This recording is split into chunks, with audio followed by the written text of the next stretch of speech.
वाह तारिका जी वाह, आपने तो हमारा काम आसान कर दिया। भाई साहब, सिर्फ तारिका जी ने आपका काम आसान किया? नहीं, ये ऐसा मैंने कब कहा? नहीं, लेकिन आपने ये भी तो नहीं कहा कि सालुखे ने कुछ किया है। सालू कैसा, आप भी बिल्कुल क्यूट बच्चों की तरह बुरा मान जाते हो यार। तारिका, ये अभिजीत मेरी तारीफ कर रहा था कि मेरी टांग खींच रहा था? अरे सर, आप भी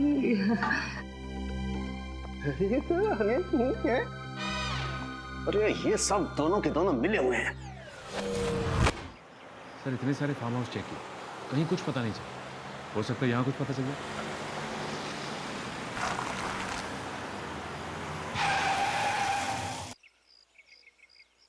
फार्म हाउस के अंदर गाड़ी पार्क्ड है, लगता कोई है अंदर। चलो देखते हैं।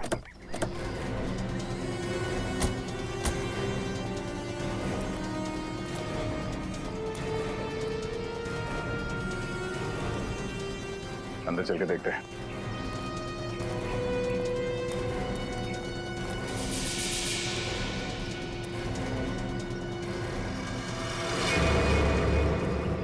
अरे ये तो इसी छोटे बच्चे की चप्पल लगती है। लगता है हमारी तलाश यहीं पे खत्म होगी। चलो सावधान रहना, कोई अभी भी अंदर हो सकता है।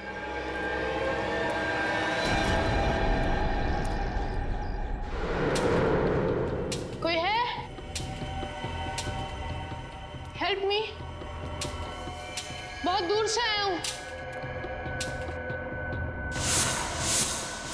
Help me.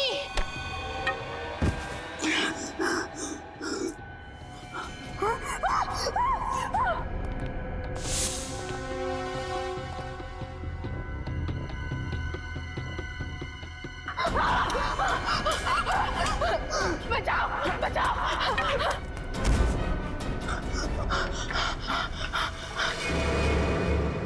यहाँ पे कुछ भयानक हुआ है।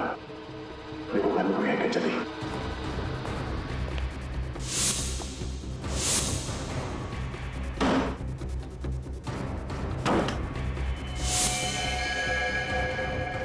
सब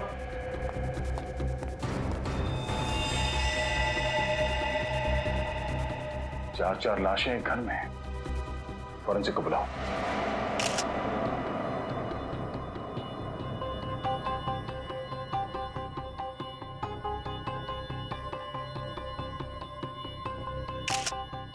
पीठ पर गोली लगी है। कम से कम 2-3 घंटे हुए होंगे इसे मरे। ये काम करो, इस घर की अच्छी तरह से तलाशी लो, एक भी सुराग छूटना नहीं चाहिए। ये है वो 2 लाशें।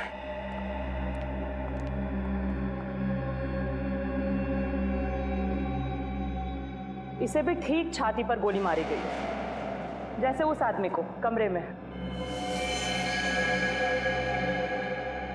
यानी डॉक्टर सालों ठीक बोल रहे थे। तो बच्चा यहाँ इन लाशों से टकराया होगा, जमीन पे गिरा और इन्हीं का खून उसके कपड़ों पे लग गया।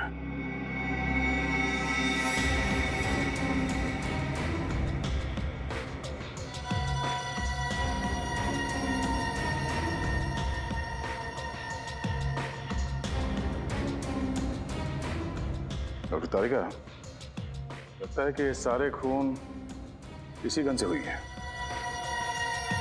तो खूनी मर्डर वेपन यहाँ पे छोड़ के क्यों भाग गया?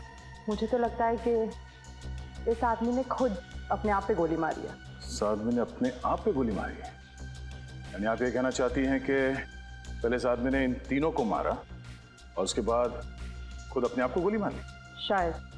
सर पूरा घर चेक कर लिया, तिजोरी अलमारी सब कुछ सही सलामत है। सही सलामत है, मतलब चोरी का मामला नहीं है? सर हाँ, सारे दरवाजे और खिड़कियां भी सही सलामत है। इसका मतलब है खूनी जबरदस्ती इस घर में नहीं घुसा है।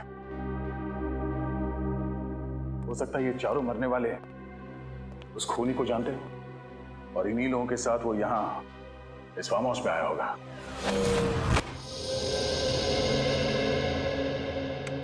अरे क्या बात है डॉक्टर साहब, आज अकेले ही? क्यों, बहुत तकलीफ हो रही है? लैब अच्छी नहीं लग रही होगी, सुनी सुनी लग रही होगी। तारिका जी नहीं है ना?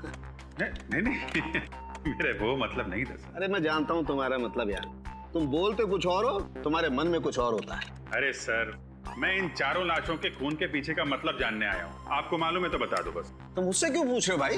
जाकर के तारिका जी से पूछ लो, वो बता देंगी तुम्हें सब कुछ। सर आप तो बुरा मान गए। सारी दुनिया जानती है डॉक्टर सालुंखे के बगैर सीआईडी में आज तक एक केस भी सॉल्व नहीं हुआ है। अब आया ऊंट पहाड़ के नीचे, है ना? ऐसे बुला करो, अच्छे लगते हो। आओ बताता हूं। अभिजीत, ये जो चारों लाशें हैं, इनमें रायगर मोर्टिस अभी सेट होना शुरू हुआ है। लाशें अभी अकड़ना शुरू हुई और मेरे ख्याल से इनकी मौत सवेरे 7 से 9 बजे के बीच में हुई है। और ये बैलिस्टिक रिपोर्ट क्या कहती है? गोली इसी गन से चली है।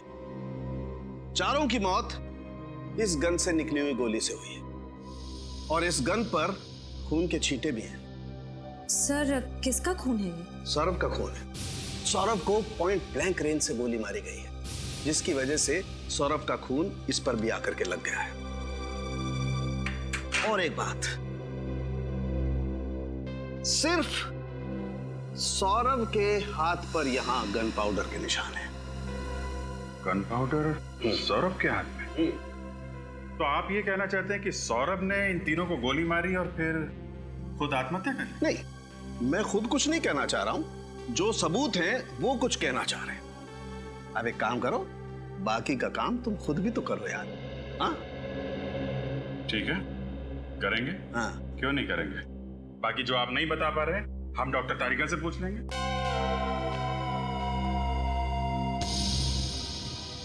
पूर्वी, इस सौरभ के पास से जो गन मिली थी उसके बारे में क्या पता चला? किसकी थी वो गन? वो गन इसी के नाम पे रजिस्टर्ड थी। वो गन सौरभ के नाम पर ही रजिस्टर्ड है। और फिर सालुंखे को जो गन पाउडर के ट्रेसेस मिले वो भी सौरभ की उंगलियों पर।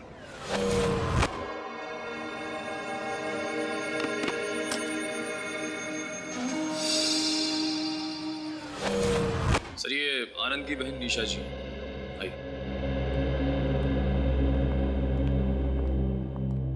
आइए निशा जी, देखिए हम आनंद और उसके दोस्तों के बारे में कुछ जानना चाहते हैं ताकि हमें केस सॉल्व करने में मदद मिले। सर ये सब लोग कॉलेज के दोस्त थे और बहुत सालों के बाद मिलने वाले थे, इसीलिए इन लोगों ने प्लान बनाया था कि सौरभ के फार्म हाउस पे जाएंगे। निशा जी, आपने आखिरी बार आनंद से बात कब की थी? आनंद से मेरी लगभग 1 हफ्ते पहले बात हुई थी, लेकिन हाँ, यश का 2 दिन पहले ही मुझे फोन आया था और उसी ने मुझे बताया कि ये लोग फार्म हाउस पे पार्टी करने जा रहे हैं। यश? ये यश कौन है? सर यश भी उन लोगों का दोस्त है और ये सब लोग मिलकर उस दिन फार्म हाउस पर गए।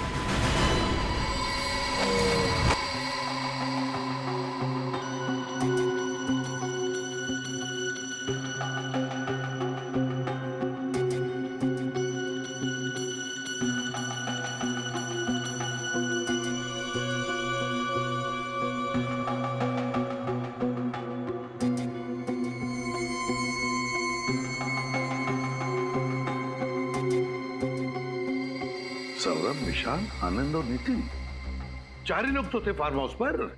4 नहीं सर, 5 लोग थे। 5? मतलब? यश भी तो था सर। यश भी इनके साथ था? लेकिन सर फार्म हाउस पे तो हमें सिर्फ 4 लाशें मिली थी। वही तो। सर तो फिर यश कहाँ गया होगा? और तो और सर, उसने किसी से कांटेक्ट करने की कोशिश क्यों नहीं की?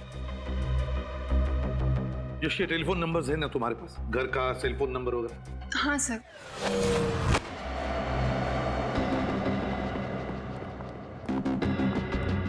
ये देखो, कोई सुराग मिला डॉक्टर तारिका? पता नहीं कितने काम का है, लेकिन थोड़ा अजीब जरूर है। क्यों? अजीब क्या है? इस बाल की लंबाई देखो। यहाँ पर जितने भी लोग मरे थे, इनमें से किसी के भी बाल इतने लंबे नहीं थे। ओह, इसका मतलब है इन चारों के अलावा कोई और भी था, या कोई औरत। अब ये तो इस बाल के डीएनए टेस्ट से ही पता चलेगा। सर मोबाइल बंद। मोबाइल बंद आ रहा है? सर, हाँ? यश के पिताजी से बात हुई। यश तो घर पे है ही नहीं। घर पर लौटा ही नहीं, सेलफोन बंद आ रहा है, कुछ तो गड़बड़ जरूर है। यश का फोटो है? हाँ सर, 1 मिनट।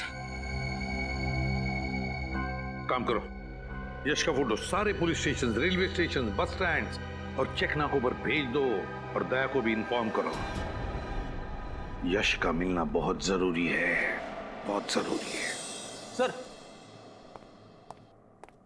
ये दवाइयां और प्रिस्क्रिप्शन लेटर मिला है, इस पे सौरभ का नाम लिखा है।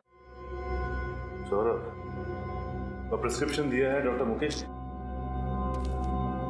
ये दवाई दिखाइए। ये दवाइयां तो अक्सर उन लोगों को दी जाती है जो डिप्रेशन और टेंशन के शिकार होते हैं। वाह, तो सौरभ को किस बात की टेंशन थी, अब वो तो ये डॉक्टर मुकेश ही बताएंगे।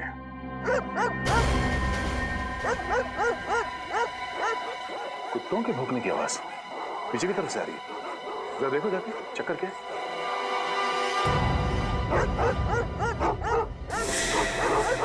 भौंकने की आवाज इधर से आ रही है, किस तरफ?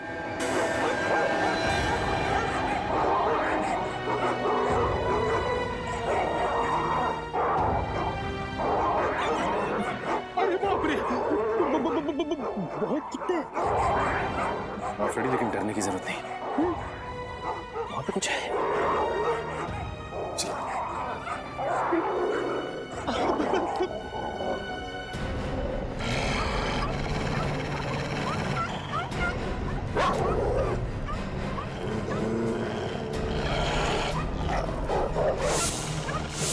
My God.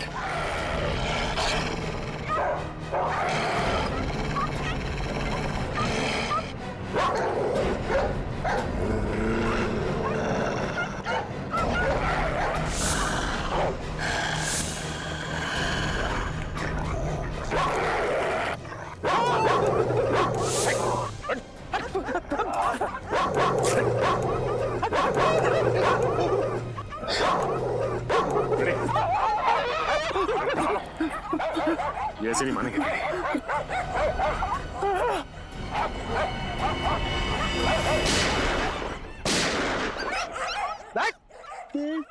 फ्रेडी से टक्कर?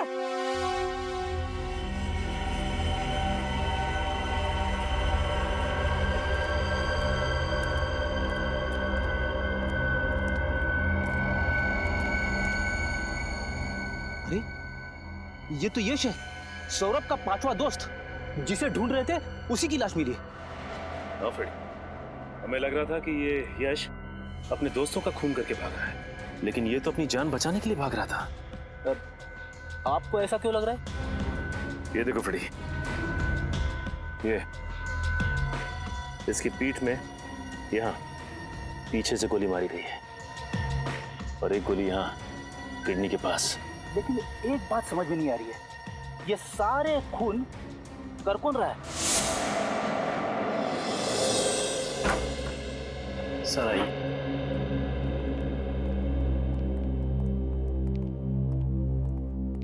सर, सीआईडी ऑफिसर साहब से मिलना है। मैं बाद में बात करता हूँ, बैठिए। Thank you doctor. Mister Saurabh का इलाज आप ही करते हैं? हाँ, कई सालों। ये दवाइयाँ आप ही ने सौरभ जी को प्रिस्क्राइब की थी? जी हाँ।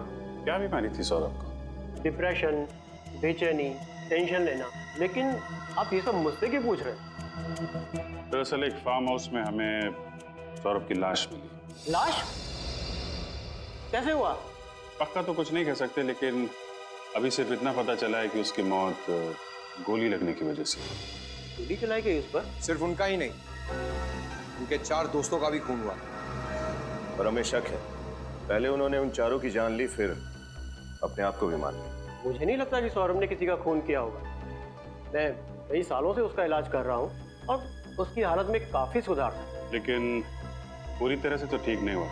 लेकिन उससे ऐसी कोई बीमारी नहीं थी कि इंसान उस बीमारी में किसी का खून कर दे। उसकी दवाइयों का भी कोई साइड इफेक्ट नहीं था। लेकिन सर वो तो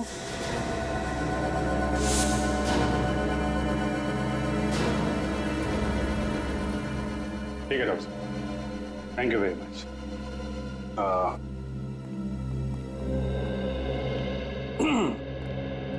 छोड़ने नहीं चलोगे?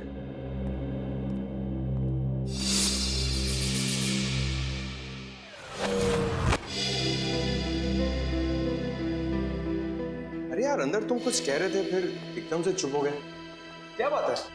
जरा खुल के बताओ। नहीं सर, मैं कुछ नहीं कह रहा था सर। देखो, सौरभ के बारे में जो कुछ भी जानते हो मैं बता दूं। देखिए सर, मुझे ये सब मामले में मत घसीटिए सर। मैं गरीब आदमी हूँ सर, मेरी एक बूढ़ी माँ है सर।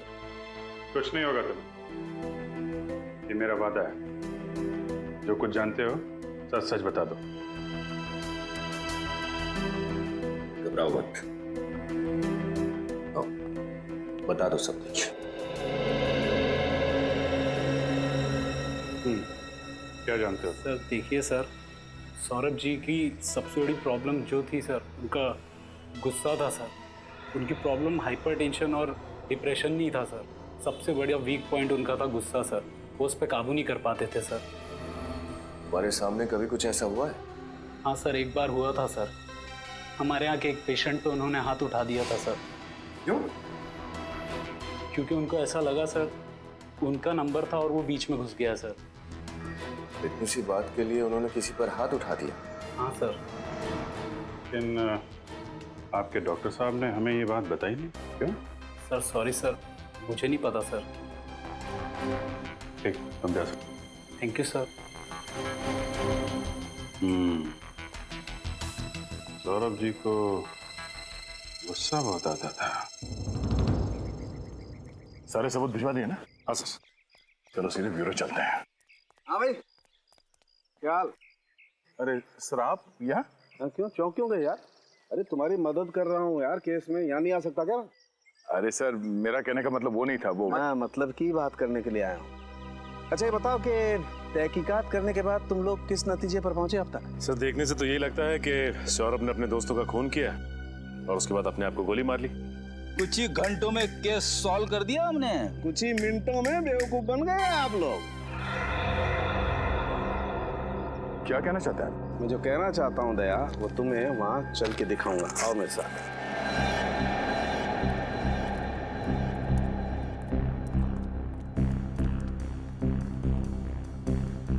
यही जगह है ना जहाँ पर सौरभ की लाश थी?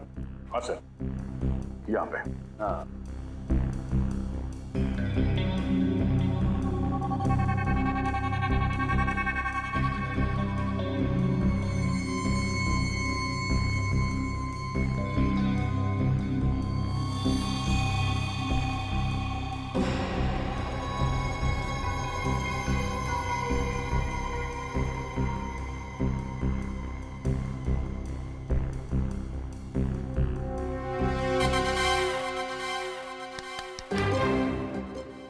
सौरभ बन जा। यानी कि मैं मर जाऊं? डॉक्टर साहब, मैं इतनी जल्दी मरना नहीं चाहता। अरे यार, ये आदमी हमेशा उल्टा ही क्यों सोचता है? फिर मैं तुझे मरने के लिए नहीं कह रहा हूँ फ्रेडी, मैं सिर्फ ये कह रहा हूँ इस सोफे पर जैसे सौरभ की लाश मिली थी वैसे जाकर के बैठ जा। हाँ। सौरभ बैठा हुआ नहीं था, लेटा हुआ था। लेटा हुआ था तो ठीक है, तुम लेट जाओ।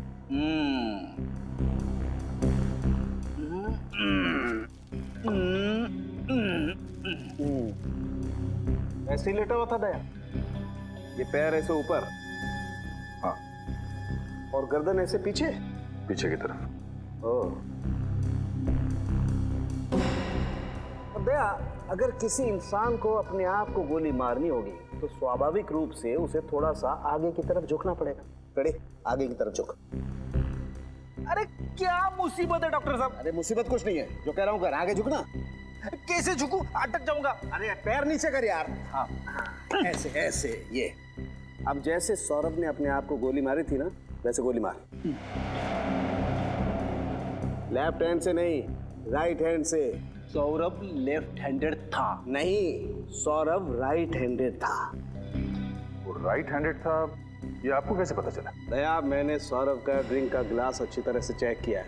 उस पे जितने भी फिंगरप्रिंट्स हैं सौरभ के, वो सब राइट हैंड के। इसलिए मैं कहता हूँ कि सौरभ राइट हैंडेड था।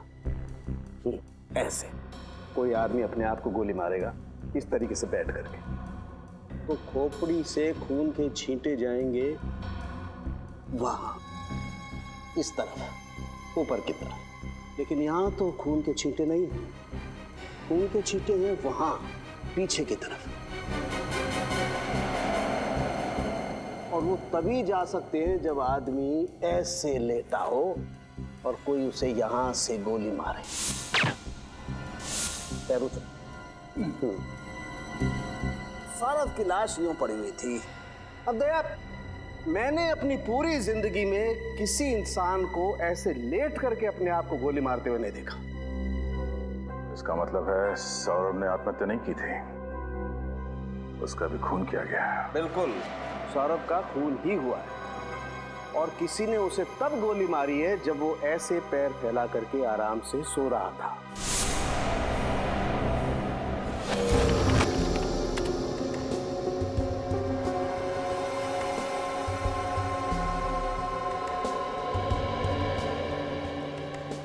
अभिजीत, सौरभ और यश के जूतों में मिली मिट्टी मैच नहीं करती है, अलग अलग है। मतलब यश का भी खून सौरभ ने नहीं किया है, वो नहीं कोई और ही है।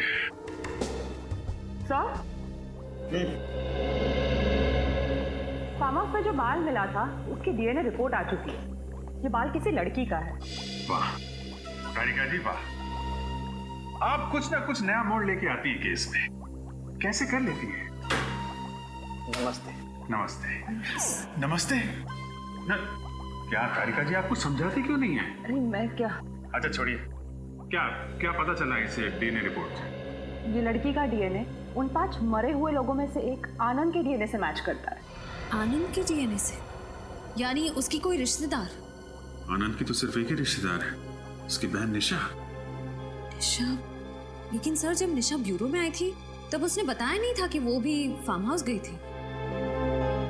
अपराधी अपने आप तो बोलेगा नहीं कि मैंने अपराध किया है, उससे सच उगलवाना पड़ता है।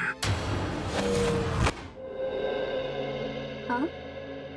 अरे कुछ नहीं, मुझे थोड़ा सा टाइम लगेगा। हाँ, मैं बस थोड़ी देर में रेडी हो जाऊंगी और उसके बाद तुम्हारे पास पहुंचती हूँ। हाँ ऑफ कोर्स। अरे तुझे याद है लास्ट टाइम हम लोग गए थे, कितना मजा आया था। वो सब लोग इस बार भी आ रहे हैं ना? पक्का? ओह वाह, फिर तो बहुत मजा आएगा। अरे हाँ पापा, तुम लोग पहुंचो, मैं बस 5 मिनट में पहुंचती हूँ। कहाँ जा रही निशा जी? पहले 2-4 बातें हमसे कर लीजिए, फिर हम भी चलते हैं पार्टी में। पार्टी? What nonsense. हम तो सेंस में है मैडम, लेकिन आपको देख के लगता है कि आप अपने होश खो बैठी। आप कहना क्या चाहते हैं? आपको देख के लगता नहीं है कि आपको आपके भाई की मौत का दुख है? ऐसा लग रहा है कि आप पार्टी करने जा रही हैं। देखिए, ये मेरी निजी जिंदगी और मेरी निजी जिंदगी में मैं क्या करती हूँ क्या नहीं, इस बात से आप लोगों को कोई प्रॉब्लम नहीं होनी चाहिए। बिल्कुल नहीं मैडम, लेकिन अगर आप किसी और की जिंदगी के साथ खेल खेलेंगे तो हमें जरूर प्रॉब्लम होगी। लेकिन मैंने किया क्या है? सबसे पहले आपने हमसे झूठ बोला है कि आप उस रात सौरभ के फार्म हाउस में नहीं थे। मैं क्यों झूठ बोलूं? क्यों झूठ बोलेंगे ये आप बताइए, क्योंकि अगर हमने साबित कर दिया तो आपके लिए मुश्किल हो जाएगी।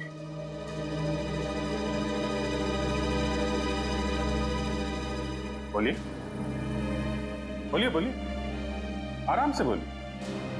हम समझते हैं कि मुंह से सच निकलने को थोड़ा वक्त लगता है, लेकिन आपके पास सबूत क्या है इसका? फोरेंसिक रिपोर्ट है हमारे पास जो साफ साफ साबित करती है कि आप उस वक्त फार्म हाउस में थी। अगर आपको वो रिपोर्ट देखनी है, चलिए हमारे साथ ब्यूरो। हाँ, मैं उस दिन फार्म हाउस गई थी, लेकिन इस खून से मेरा कोई लेना देना नहीं। हमें सब कुछ पता चल चुका है निशा जी। आपके भाई के साथ आपकी बनती नहीं थी, प्रॉपर्टी का केस चल रहा था, और उसकी मौत के बाद आपका रास्ता साफ हो गया और प्रॉपर्टी आपके नाम हो गई। हाँ, ये बात सच है कि मेरी और आनंद की बिल्कुल नहीं बनती। तो फिर आप वहां फार्म हाउस क्यों गए? क्योंकि सौरभ और बाकी लोगों ने मुझे फोर्स किया, कहने लगे कि इतने सालों के बाद मिल रहे तो तुझे आना ही होगा। मैं गई जरूर थी, लेकिन मैं थोड़ी देर बाद ही वहां से निकल गई। क्यों? क्योंकि उस रात आनंद और मेरा झगड़ा हुआ था और मेरा मूड ऑफ हो गया, तो मैंने वहां से जाना ही जरूरी समझा।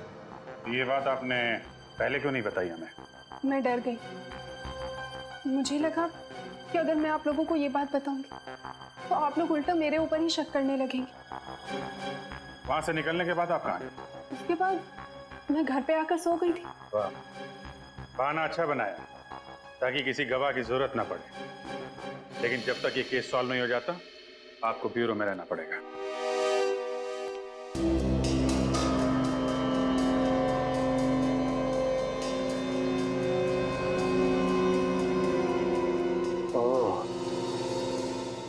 तारिका।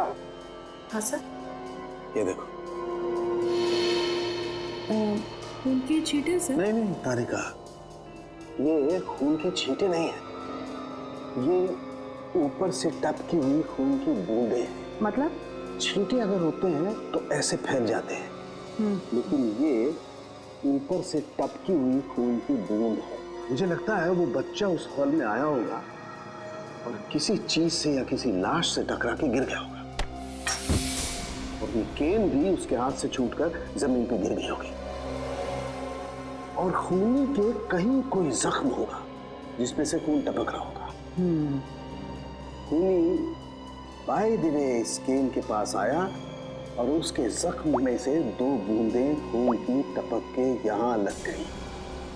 हम इस खून को चेक कर लेते हैं जैसे बाकी के खून का सैंपल लिया था, फिर मैच करके देखेंगे आखिर ये खून है किसका।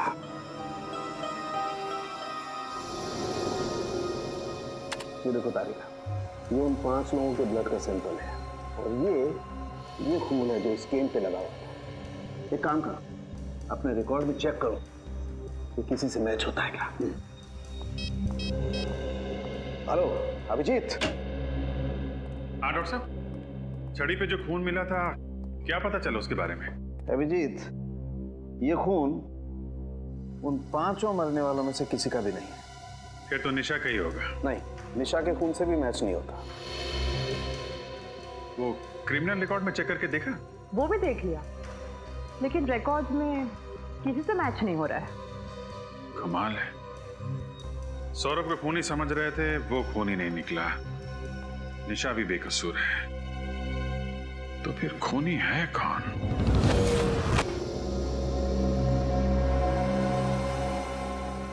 एक बात तो पक्की है कि इन 5 में से किसी ने भी किसी को नहीं मारा और ना ही किसी ने आत्महत्या की है। सर, जिस किसी ने भी ये किया है उसे पहले से मालूम था कि ये 5 दोस्त उस फार्म हाउस में एक ही छत के नीचे मिलने वाले थे। मगर इन 5 को क्यों मारा? 5 को क्यों मारा? ऐसे भी क्या दुश्मनी? सर, ये 5 कॉलेज के टाइम के दोस्त थे सर।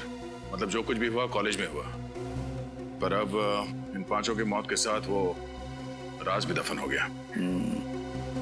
सर, सौरभ के माता पिता।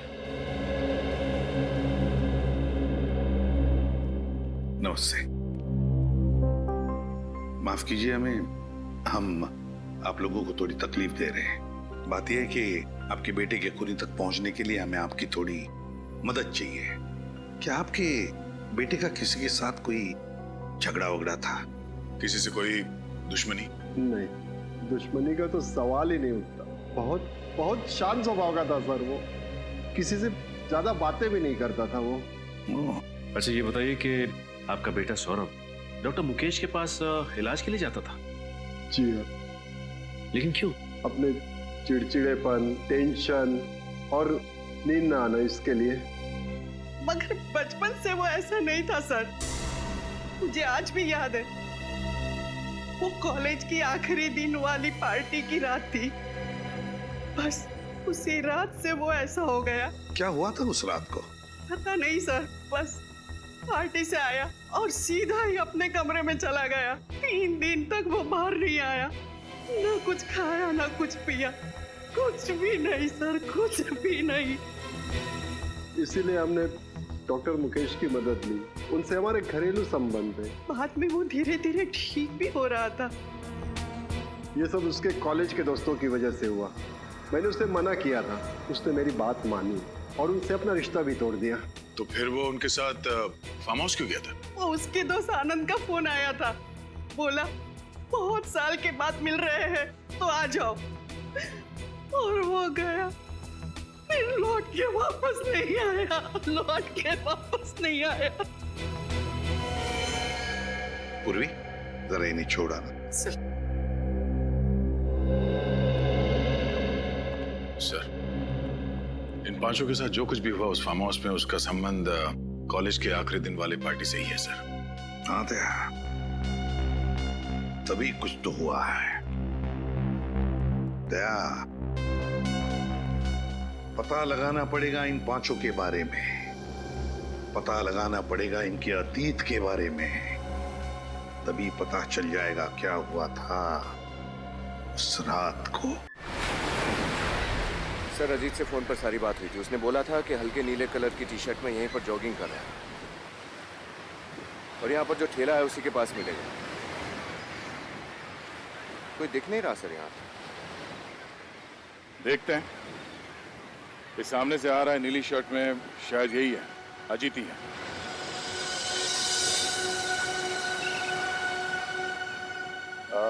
मिस्टर अजीत।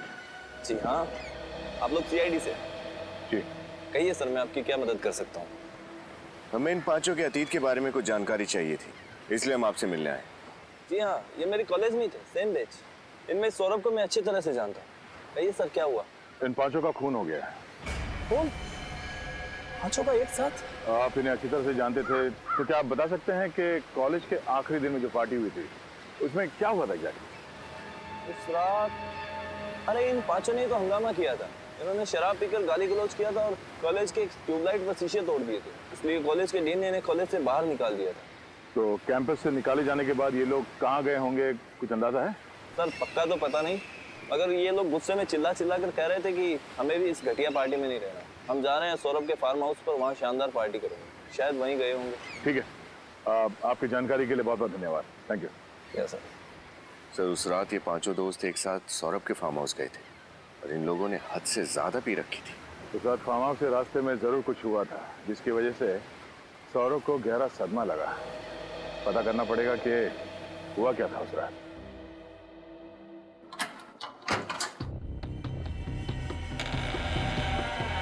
खूनी मेन दरवाजा खोलकर हॉल के अंदर आया, जो कि सौरभ और उसके दोस्त या तो बंद करना भूल गए थे या खूनी के हाथ में चाबी थी। सौरभ उस सोफे पर बैठा हुआ था। खूनी सौरभ के पास आया, उसने सौरभ के हाथ में गन पकड़ा दी और सौरभ के हाथों से ट्रिगर दबा दिया ताकि गन पाउडर का निशान सौरभ के हाथों पर आ जाए। सौरभ की चीख सुनकर विशाल कमरे में से बाहर आया और जैसे विशाल कमरे से बाहर आया, खूनी ने उस पर भी गोली चला दी। विशाल को गोली लगने के बाद आनंद और नितिन हॉल में आए। मुझे मत मारो। खूनी ने आनंद को भागने का मौका नहीं दिया और उसके सीने पे गोली मार दी। भागने का मौका मिलते नितिन दरवाजे की तरफ भागा। जैसे वो भागा, खूनी ने उसे भी गोली मार दी उसके पीठ में। यश फार्म हाउस से निकल के जंगल के रास्ते भागा। खूनी ने उसका पीछा किया और उसके पीठ पे और गुर्दे पे गोली चला दी। खूनी लौटकर फिर से फार्म हाउस में आया और उसने अपनी गन सौरभ के पास रख दी। और जब बच्चा फार्म हाउस में आया तो इन्हीं लाशों से टकरा के गिर गया होगा। तभी इन तीनों का खून उसके शर्ट पे लग गया और घबरा के बच्चा यहां से बाहर भाग गया। अभिजीत, जंगल में जहां पर यश की लाश मिली, दोबारा वहीं पे जाकर अच्छी तरह से चेक करो, अच्छी तरह से चेक करो। कोई ना कोई सुराग है जो हमारी आंखों से छूटा है। ढूंढो उस सुराग को। फार्म हाउस शहर से काफी दूर है, पैदल तो नहीं आया होगा कोई। फिर यही वो जगह है जहां से हमें यश की लाश मिली थी सर, यहाँ से।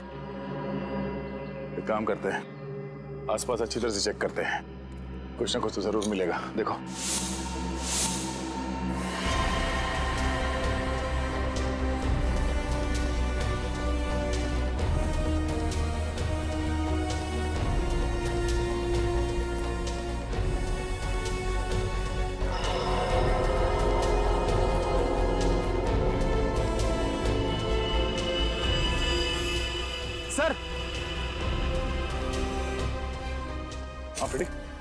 ये देखिए सर, शर्ट का फटा हुआ टुकड़ा, इस पे खून लगा है। हाँ, इसका मतलब खूनी यहाँ से भागा होगा और हड़बड़ी में उसका शर्ट इस झाड़ में फंस गया और उसे पता तक नहीं चला। सर, हाँ सचिन, ये देखिए सर, बाइक के टायर के निशान से। इसका मतलब है खूनी बाइक से यहाँ पे आया होगा। यहाँ पे बाइक पार्क करके जंगल के रास्ते से वो फार्म हाउस गया और फिर वहां पे खून करने के बाद फिर इसी रास्ते से बाइक पे बैठ के भाग गया।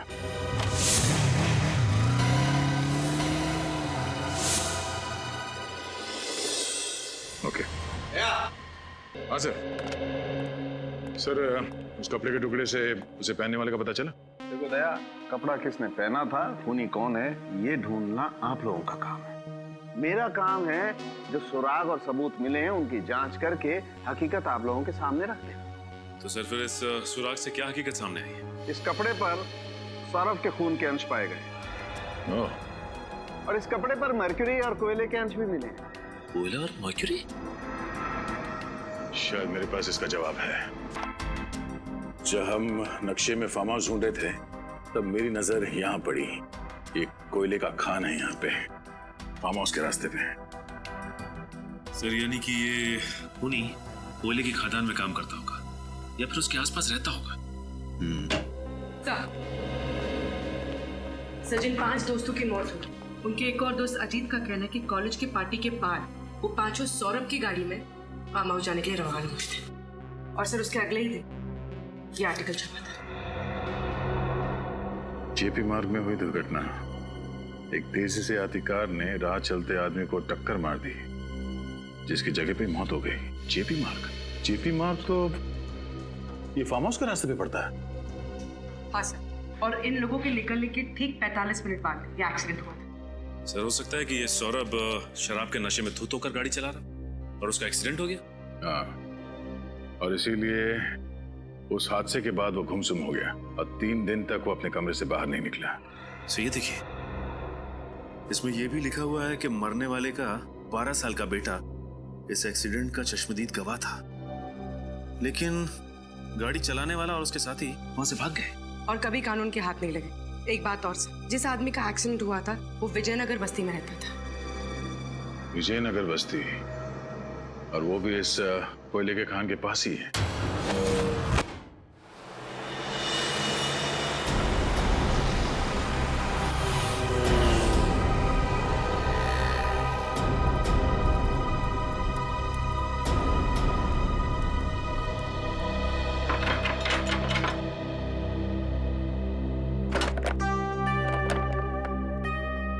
किससे मिलना आप लोगों को? जी आप ही से मिलना है। हम लोग सीआईडी से हैं। सीआईडी? जी। ये फोटो आपके पति की है?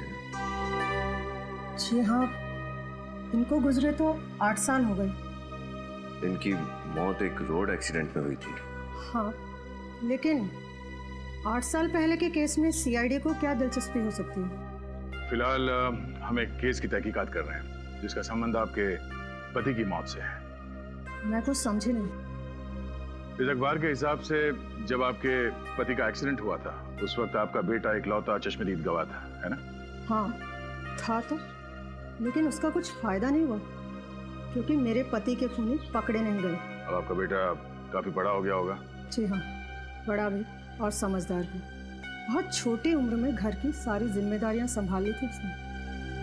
आपका बेटा अभी घर पर नहीं है? जी नहीं, बाहर गया है किसी काम से, आता ही होगा। क्यों?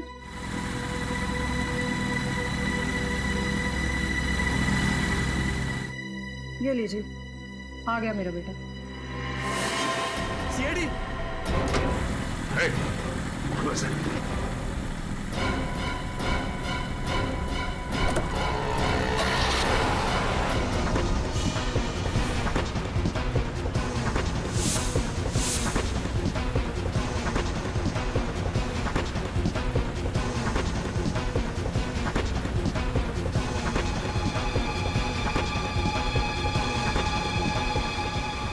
बच के जाएगा कहाँ?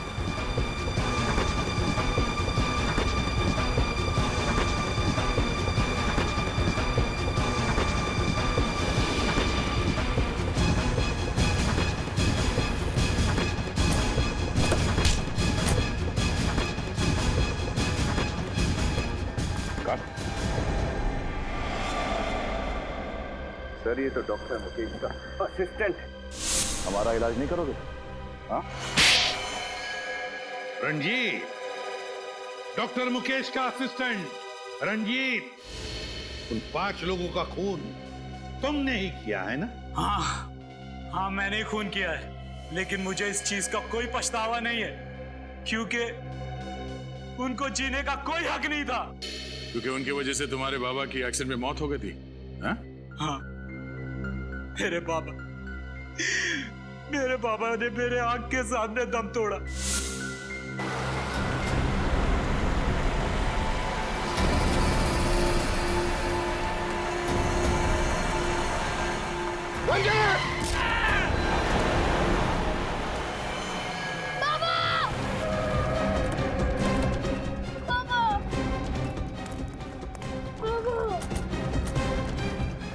बाबा को मार दिया, मेरे बाबा को मार दिया। बाबा, बाबा।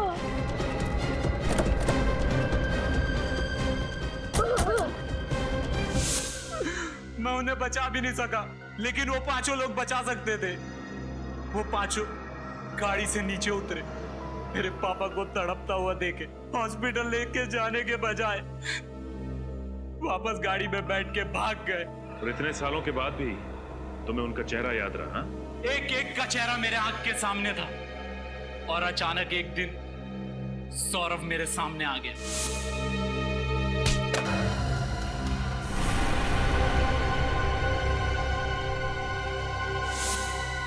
और मैंने उसे फौरन पहचान लिया और मैंने उसका पीछा किया। पीछा करने के बाद पता चला कि वो डॉक्टर मुकेश के पास अपना इलाज करवाता है। और इसीलिए बतौर असिस्टेंट तुमने डॉक्टर के यहाँ पे नौकरी कर ली? हाँ, एक दिन मेरे हाथ सौरभ की फाइल लगी, जिसमें सौरभ ने एक्सीडेंट वाली बात कही थी, और उसने डॉक्टर से कहा था कि उस एक्सीडेंट की वजह से मेरे बाबा की मौत हो गई। और फिर मेरा शक यकीन में बदल गया। और फिर तुमने बदला लेने का प्लान बनाया? हाँ, मुझे पता चल गया कि ये 5 दोस्त फार्म हाउस पे मिलने वाले हैं, तो मैं इसलिए वहां पहुंच गया। और सुबह तक इंतजार किया कि कब सब सो जाएंगे और तुम अपना बदला ले लो। पर सौरभ की गन वो तुम्हें मिली कहाँ से? एक दिन पहले जब सौरभ क्लिनिक आया था, मैंने उसकी चाबी चुरा ली और फिर गाड़ी में से गन, फिर चाबी मैंने टेबल पे हिसाब से रख दी थी। सब कुछ प्लान के मुताबिक चल रहा था, फिर भी आप लोगों को पता चल गया। तुम्हें क्या लगा इतना आसान है सीआईडी को बेवकूफ बनाना? 5 लोगों के खून करने के बाद भी तुम्हें कोई पछतावा नहीं? मेरे बाबा को मारने के बाद उन्हें कोई पछतावा हुआ? मुझे अनाथ करके वो लोग चैन की जिंदगी जी रहे थे। यह अन्याय था और मुझे न्याय चाहिए था। न्याय। तुम्हारे बाबा के साथ जो कुछ भी हुआ उसका हमें जरूर अफसोस है, लेकिन किसी की जान लेने का तुम्हें कोई हक नहीं। कानून को तुमने अपने हाथ में ले लिया, उन 5 लोगों का खून किया, अब तुम्हें तो फांसी ही होगी, फांसी।